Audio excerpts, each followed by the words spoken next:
తప్పుడు ప్రచారం నిప్పులాంటి సీతక్క గారి పైన తప్పుడు కథనాలు పిట్ట కథనాలు అల్లితే మాత్రం కాంగ్రెస్ పార్టీ కార్యకర్తలు తిప్పికొడతాం.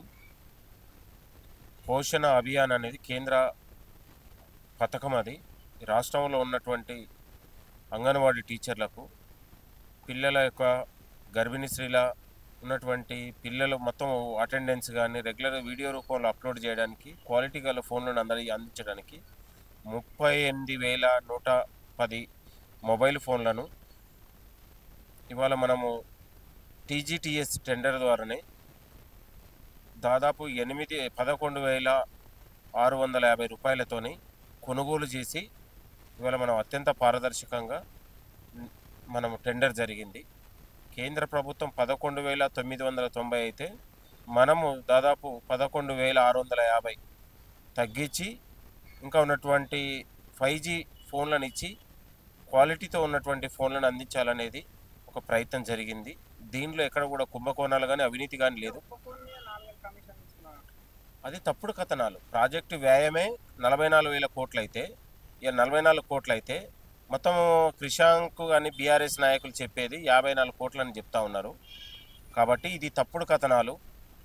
ఒక ఎమ్మెల్యేగా మంత్రిగా ప్రజాజీవనం నుంచి ఇవాళ ప్రజల ఆదరణతోని తెలంగాణ రాష్ట్రంలో మహిళల ఆదరణ పెంచుకొని అత్యంత ఒక పారదర్శకంగా పాలన అందిస్తున్నటువంటి ప్రజాప్రభుత్వం పైన, బాధ్యత గల మంత్రి పైన, ఒక గిరిజన బిడ్డ పైన ఇలాంటి చౌకాబార్ ఆరోపణలు కానీ చిల్లర విష ప్రచారాలు చేయడం అనేది సరైనది కాదు.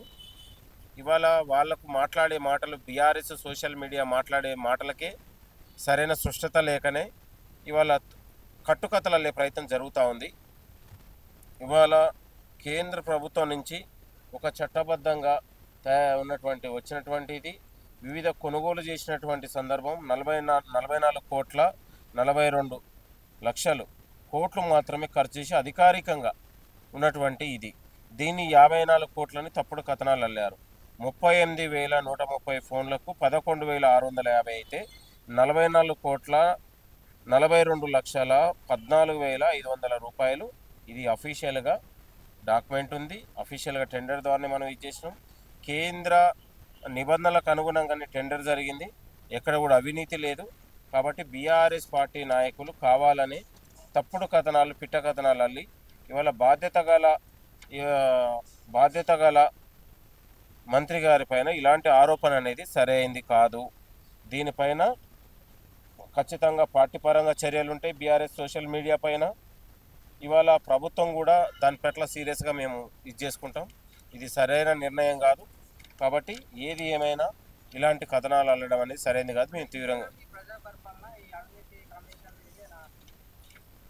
వాళ్ళు 10 ఏళ్లలో అనేక దోపిడీలు, దౌర్జన్యాలు, అక్రమాలు, భూదందాలు చేసి రాష్ట్రాన్ని దివాలా తీసి ఆర్థిక వ్యవస్థను కుదేలు చేసినటువంటి దొంగలు ఇవాళ ప్రజాపాలన గురించి, ప్రజా ప్రభుత్వం గురించి మాట్లాడితే చాలా సిగ్గనిపిస్తూ ఉంది. మేము ప్రజాక్షేత్రంలో తిప్పికొట్టడానికి సిద్ధం. మీరు ఏదైనా లిఖితపూర్వకంగా ఇస్తే మేము చర్చించడానికి సిద్ధం. మీరు ఏవి ఇచ్చినా కూడా మాట్లాడడానికి సిద్ధం. ప్రజలకు ఉపయోగపడే ప్రజల సమస్యలు ప్రభుత్వానికి తీసుకొచ్చే దగ్గర మేము గౌరవిస్తాం. కానీ లేనిది ఉన్నట్లాగా సృష్టించి గతంలో కంచె గచ్చిపోలే అంశంలో మార్ఫింగ్లు ఫోటోలు చేసి జింక బొమ్మలు నెమలి బొమ్మలు గీసి ఇవాళ ఆ ఉద్యమాన్ని తప్పుదోవ పట్టించి విద్యార్థుల మధ్య ప్రభుత్వానికి ఒక అగాధాన్ని విద్వేషాలు సృష్టించినందుకు కోర్టు సుమోటగా నిర్వహించి కేసులు పెడితే ఈ ఆరోపణలు చేసినటువంటి సన్యాసులే జైళ్ళలోకి పోయారు, తప్పని ఒప్పుకున్నారు. కాబట్టి ఇంకా ఉన్నటువంటి ఇలాంటి చిల్లర వేషాలు మానుకోవాలి. బీఆర్ఎస్ పార్టీ సోషల్ మీడియా ఉన్నప్పుడు బాధ్యతగా డెమోక్రటిక్ ఉండాలి ఒక ప్రతిపక్షం. కాబట్టి బ్లాక్మెయిల్ రాజకీయాలకు అడ్డాగా మారొద్దు. మీరు కూడా దిగజారి వ్యవహరిస్తే మాత్రం కాంగ్రెస్ పార్టీ కార్యకర్తలు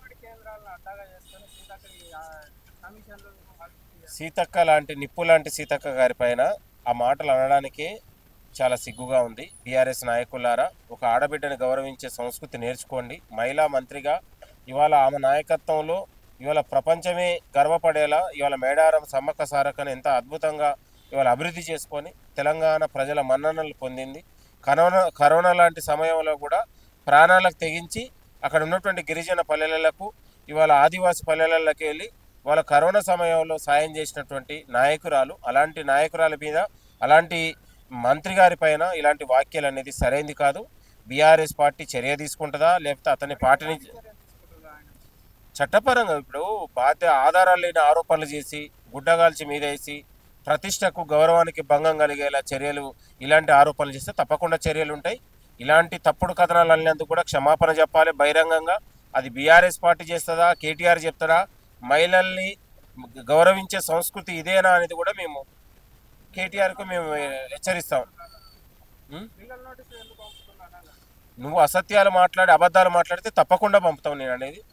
మీరు ఒక పారదర్శక ఆరోపణలు అనేది ప్రజాస్వామికంగా ఉండాలి, పారదర్శకంగా ఉండాలి.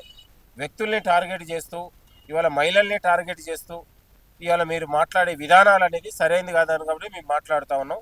ఈ లేఖలో టెండర్లు ఏ రూపంలో జరిగినాయి, ఏ టీజీటీఎస్ ద్వారా థర్డ్ పార్టీ ద్వారా టెండర్ జరిగిన దాంట్లో ఎక్కడ కూడా అక్రమాలు లేవని మేము చెప్తా ఉన్నాం. లేనిది ఒక బాధ్యత గల ప్రభుత్వం నుంచి, మంత్రి గారి నుంచి అన్ని ఎవిడెన్స్ మేము బయటపెట్టి మాట్లాడితే కూడా ఇది తప్పని మాట్లాడితే అలాంటి సన్యాసులకు తప్పకుండా చర్యలు ఉంటాయి. Thank you. Subscribe us and press the bell icon for more interesting updates.